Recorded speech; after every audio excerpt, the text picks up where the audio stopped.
Carta aos Hebreus, capítulo 12. Deus, o nosso Pai. Assim nós temos essa grande multidão de testemunhas ao nosso redor. Portanto, deixemos de lado tudo o que nos atrapalha e o pecado que se agarra firmemente em nós e continuemos a correr, sem desanimar, a corrida marcada para nós. Conservemos os nossos olhos fixos em Jesus, pois é por meio dele que a nossa fé começa e é ele quem a aperfeiçoa. Ele não deixou que a cruz fizesse com que ele desistisse.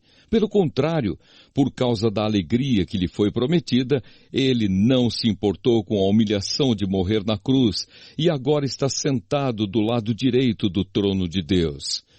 Pense no sofrimento dele e como suportou com paciência o ódio dos pecadores.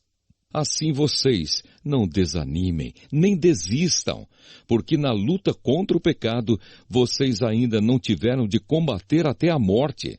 Será que vocês já esqueceram as palavras de encorajamento que Deus lhes disse, como se vocês fossem filhos dele? Pois ele disse: preste atenção, meu filho, quando o Senhor o castiga, e não se desanime quando ele o repreende, pois o Senhor corrige quem ele ama e castiga quem ele aceita como filho. Suportem o sofrimento com paciência, como se fosse um castigo dado por um pai, pois o sofrimento de vocês mostra que Deus os está tratando como seus filhos. Será que existe algum filho que nunca foi corrigido pelo pai? Se vocês não são corrigidos como acontece com todos os filhos de Deus, então não são filhos de verdade, mas filhos ilegítimos. No caso dos nossos pais humanos, eles nos corrigiam e nós os respeitávamos. Então devemos obedecer muito mais ainda ao nosso Pai Celestial e assim viveremos. Os nossos pais humanos nos corrigiam durante pouco tempo, pois achavam que isso era certo. Mas Deus nos corrige para o nosso próprio bem, para que participemos da sua santidade. Quando somos corrigidos, isso no momento nos parece motivo de tristeza e não de alegria.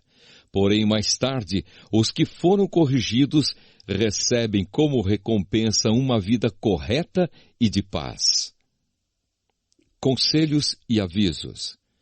Portanto, levantem as suas mãos cansadas e fortaleçam os seus joelhos enfraquecidos. Andem por caminhos aplanados para que o pé aleijado não manque, mas seja curado. Procurem ter paz com todos e se esforcem para viver uma vida completamente dedicada ao Senhor, pois sem isso ninguém o verá. Tomem cuidado para que ninguém abandone a graça de Deus. Cuidado para que ninguém se torne como uma planta amarga que cresce e prejudica muita gente com o seu veneno.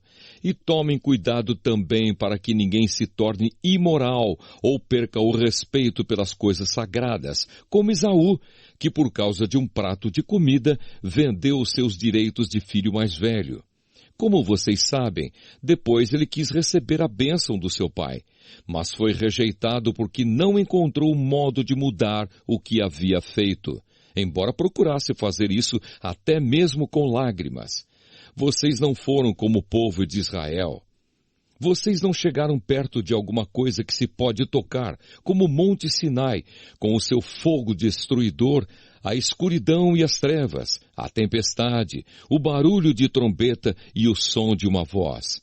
Quando os israelitas ouviram a voz, pediram que ela não dissesse mais nada, pois eles não podiam suportar a ordem que dizia: até um animal, se tocar o monte, deverá ser morto a pedradas. O que estavam vendo era tão terrível que Moisés disse: estou tremendo de medo.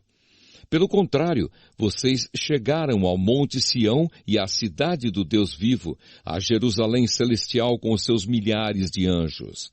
Vocês chegaram à reunião alegre dos filhos mais velhos de Deus, isto é, daqueles que têm o nome deles escrito no céu. Vocês chegaram até Deus, que é o juiz de todos, e chegaram também aos espíritos dos que são corretos e que foram aperfeiçoados. Vocês chegaram até Jesus, que fez a nova aliança e que borrifou o sangue que fala de coisas muito melhores do que o sangue de Abel. Portanto, tenham cuidado e não recusem ouvir aquele que fala. Aqueles que recusaram ouvir a pessoa que entregou a mensagem divina na terra não puderam escapar.